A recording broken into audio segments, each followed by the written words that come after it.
لوگ ایک دوسرے کو قرض دیتے ہیں، قرض لیتے ہیں۔ یہ اتنا بڑا مسئلہ ہے جس کو بہت ہلکا سمجھا جاتا ہے۔ قرض لے کے واپس کرنا اس کے ذمے ہے، واجب ہے، ورنہ جان کی خلاصی نہیں ہوگی۔ مقروض جس کا کسی نے قرض کسی کا دینا ہے، اگر وہ قرض دینے کی نیت کرے گا دل سے کہ میں نے قرضہ ادا کرنا ہے، تو میرے اللہ کا نظام اس کے ساتھ حرکت کرے گا اور اللہ اس کا قرضہ ادا کروائے گا۔ اور اگر کوئی دینا ہی نہ چاہے، کسی کا مال ظلماً ہتھیانا چاہے، کسی کے ساتھ زیادتی کرنا چاہے، تو پھر کل اللہ اس کے ساتھ بھی زیادتی کرے گا۔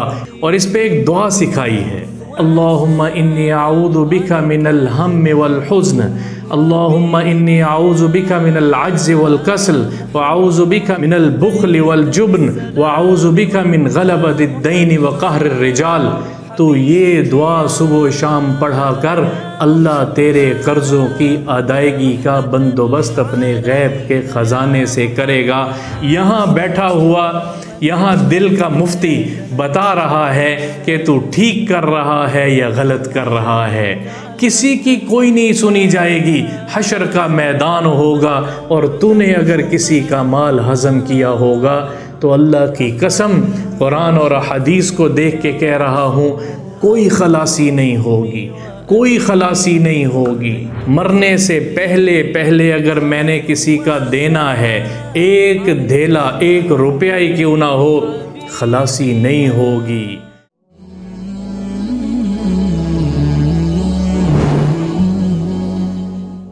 آج ایک بہت اہم بات کی طرف توجہ دلانی ہے۔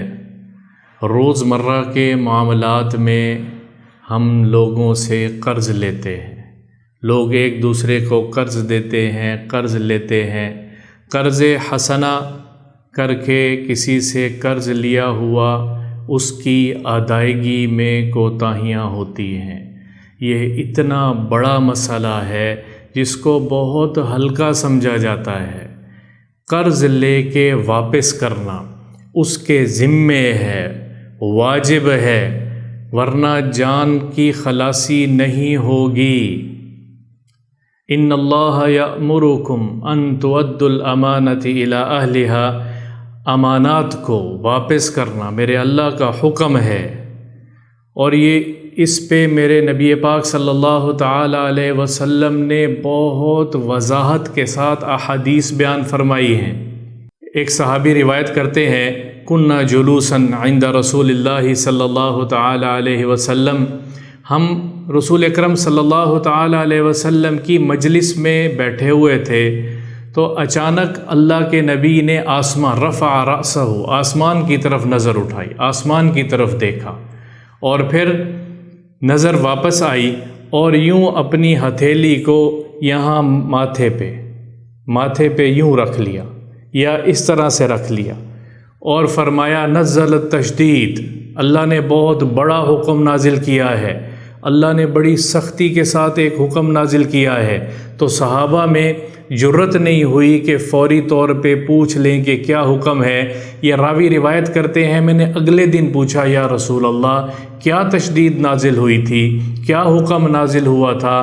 میرے نبی پاک صلی اللہ تعالی علیہ وسلم نے فرمایا، کوئی شخص ایک دفعہ شہید کر دیا جائے، یعنی قتل کر دیا جائے، قتل ثم احیا، پھر اس کو زندہ کیا جائے، پھر اس کو قتل کر دیا جائے، پھر اس کو زندہ کیا جائے، پھر اس کو قتل کر دیا جائے، اور پھر اس کو زندہ کیا جائے، 3 مرتبہ فرمایا، اور وہ شہید ہو، بار بار شہید ہو رہا ہو، اور اللہ کے نبی نے فرمایا اگر اس پر کسی کا دین یعنی قرض دینا باقی ہے تو یہ جنت میں داخل نہیں ہوگا۔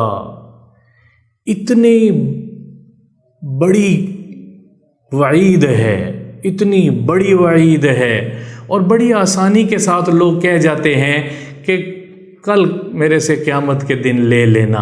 ایک جھگڑا سنا، اس میں ایک شخص کہتا ہے کہ میرا بس نہیں چل رہا تو میں اللہ کو گواہ بناتا ہوں، کل قیامت کے دن تیرے سے لے لوں گا۔ سامنے والا ہنس کے کہتا ہے کہ قیامت آئے گی تو دیکھی جائے گی، ابھی تو چل چھوڑ دے، میں نے دینا ہی کوئی نہیں ہے۔ اس سے روگردانی کی جا رہی ہے۔ اللہ کہ نبی نے اس پہ بڑی سختی سے حکم فرمایا ہے۔ ایک شخص کا جنازہ آیا، مشہور حدیث ہے، رسول اللہ صلی اللہ تعالیٰ علیہ وسلم، صحابہ موجود ہیں، رسول اللہ صلی اللہ تعالیٰ علیہ وسلم نے نماز جنازہ پڑھانا ہے، اور آپ صلی اللہ تعالیٰ علیہ وسلم نے پوچھا کہ کیا تمہارے اس بھائی پہ کسی کا کوئی قرض دینا باقی ہے؟ حل علیہ دین، کیا اس نے کسی کا قرضہ دینا ہے؟ تو صحابی فرماتے ہیں کہ علیہ دینارین، اس کے اوپر 2 دینار، یا علیہ درہمین، یا 2 درہم دینے ہیں، صرف 2 درہم دینے ہیں۔ غور سے سنیے گا، میرے آقا صلی اللہ تعالیٰ علیہ وسلم نے فرمایا صلو صاحبکم ولم اصلی، پھر اپنے ساتھی کا جنازہ تم لوگ پڑھ لو، میں نہیں پڑھتا۔ اللہ اکبر۔ ابو قتادہ رضی اللہ تعالیٰ عنہ فرماتے ہیں میں نے آگے بڑھ کے کہا کہ اس کا قرضہ اب میرے ذمے آیا، میں دیتا ہوں۔ تو اللہ کے نبی نے فرمایا کہ تو یقین سے کہتا ہے کہ تو قرضہ ادا کرے گا؟ انہوں نے کہا میں پورے یقین سے کہتا ہوں کہ میں اپنے ذمے لیتا ہوں اس کا قرضہ۔ تو پھر اللہ کے نبی نے اس کا جنازہ پڑھایا ہے۔ یہ اتنا بڑا مسئلہ ہے۔ مرنے سے پہلے اگر میں نے کسی کا دینا ہے، ایک دھیلا، 1 روپیہ ہی کیوں نہ ہو، خلاصی نہیں ہوگی، خلاصی نہیں ہوگی۔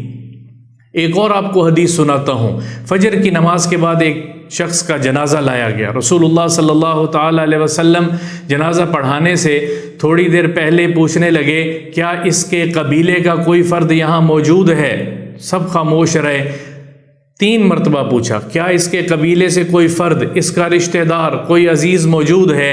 تیسری مرتبہ بھی ایک شخص نے کہا کہ میں اس کے قبیلے سے ہوں۔ اللہ کے نبی نے فرمایا ان صاحبکم محبوس عن الجنہ، تیرے اور تیرے بھائی کے کی جنت کے درمیان اس کا دین آ گیا ہے، اس کا دین آ گیا ہے، اس کا قرضہ ادا ہوگا تو یہ جنت میں جائے گا۔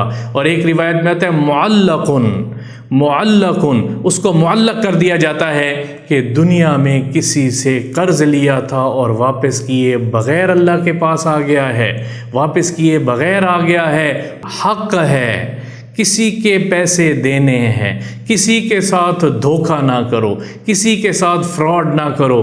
عارضی زندگی ہے، اللہ کی قسم ختم ہو جانے والی زندگی ہے، ختم ہو جانے والی زندگی ہے۔ 40 50 60 اور 70 اور دنیا سے جب رخصت ہوگا اور اس کے ذمے کسی کا حق ہوگا، کسی کے پیسے دینے ہوں گے، کسی کی زمین ہتھیائی ہوگی وہ دینی ہوگی، تو بخشش کے درمیان آڑ آ جائے گی۔ جو اللہ رحمت کے خود فیصلے کر رہا ہے وہی رب اور اس کا رسول غضبناک ہو کے بتا رہے ہیں، غضبناک ہو کے بتا رہے ہیں۔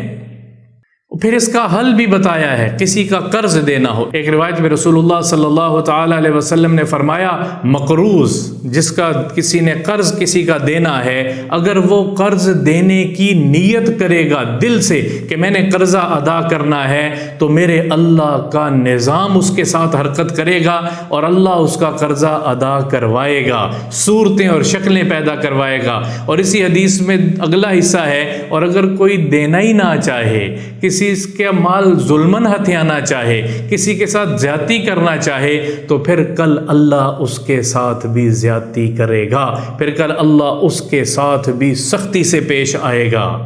اور اس پہ ایک دعا سکھائی ہے۔ رسول اللہ صلی اللہ تعالیٰ علیہ وسلم کے پاس ایک صحابی ہیں، وہ نقل کرتے ہیں کہ ایک شخص آپ صلی اللہ تعالیٰ علیہ وسلم مسجد میں داخل ہوئے تو وہ شخص مسجد کے صحن میں بیٹھے ہوئے تھے، صحابی تھے، اور وہ صحابی کہتے ہیں کہ وہ ابو امامہ تھے، ہم جانتے وہ ابو امامہ تھے۔ اللہ کے نبی نے پوچھا اس وقت یہ تیرے آنے کا وقت نہیں ہے، اس وقت یہاں کیا کر رہا ہے؟ تو انہوں نے کہا اے اللہ کے نبی میرے اوپر بہت قرضے ہیں، غم ہیں، پریشانیاں ہیں، میں اس لیے یہاں آپ کی خدمت میں آیا ہوں کہ میں کیا کروں؟ تو اللہ کے نبی نے فرمایا الم اعلمک بکلمات، میں نے تمہیں ایک دعا نہیں سکھائی؟ انہوں نے کون سی دعا؟ فرمایا اللہم انی اعوذ بک من الہم والحزن، اللہم انی اعوذ بک من العجز والکسل، واعوذ بک من البخل والجبن، واعوذ بک من غلبۃ الدین وقہر الرجال۔ تو یہ دعا صبح و شام پڑھا کر، اللہ تیرے قرضوں کی ادائیگی کا بندوبست اپنے غیب کے خزانے سے کرے گا۔ ابو امامہ فرماتے ہیں میں نے اس دعا کا ورد کرنا شروع کیا، چند دن گزرے، میرے قرضے دور ہو گئے، میری پریشانیاں، غم اور ہموم میرے رب نے ختم کر دیے۔ اللہ کے لیے زندگی گزارنی ہے، کیا کہہ رہا ہوں، کیا بول رہا ہوں، کیا معاملہ کر رہا ہوں، یہ سب دنیا کی چیزیں یہیں پڑی رہ جائیں گی، رب کے سامنے حاضری ہوگی، کیا کر کے آیا ہے؟ یہاں بیٹھا ہوا، یہاں دل کا مفتی بتا رہا ہے کہ تو ٹھیک کر رہا ہے یا غلط کر رہا ہے، کسی کی کوئی نہیں سنی جائے گی، حشر کا میدان ہوگا، اور تو نے اگر کسی کا مال ہضم کیا ہوگا تو اللہ کی قسم قرآن اور حدیث کو دیکھ کے کہہ رہا ہوں کوئی خلاصی نہیں ہوگی، کوئی خلاصی نہیں ہوگی۔ تو مرنے سے پہلے یا جس تک یہ پیغام پہنچے، اپنے قرضوں کی ادائیگی کا بندوبست کرو، کسی کے ساتھ زیادتی کی ہے اس سے معافی مانگو، کسی کو دھوکہ دیا ہے، کسی طریقے سے جس کا کچھ دینا ہے، جس کا کوئی مال ہڑپ کیا ہے، تو اس سے یا معاف کراؤ یا اس کو دو۔ اور معاف بھی ایسے نہیں ہے کہ وہ بس کہہ دے کہ میری جان چھوڑ معاف کیا، ادا کرو، یا پھر نہیں ہے تو اس کو راضی کرو، اور وہ راضی ہو جائے تو پھر اللہ راضی ہو جائے گا۔ دنیا کے معاملات کو دنیا میں حل کر کے جاؤ۔ حضرت عمر رضی اللہ تعالیٰ عنہ کے بیٹے ہیں، وہ فرماتے ہیں کبھی اس حال میں نہ مرنا، عبداللہ بن عمر کہتے ہیں کبھی اس حال میں نہ مرنا کہ تم نے کسی کا ایک پیسہ بھی دینا ہو تمہارے ذمے، ایسی حالت میں جان نہ دینا۔ مطلب یہ ہے کہ جان تو وقت مقرر ہے، اپنے معاملات کو ابھی سے سیدھا کرو، اپنے معاملات کو ابھی سے کلیئر کرو۔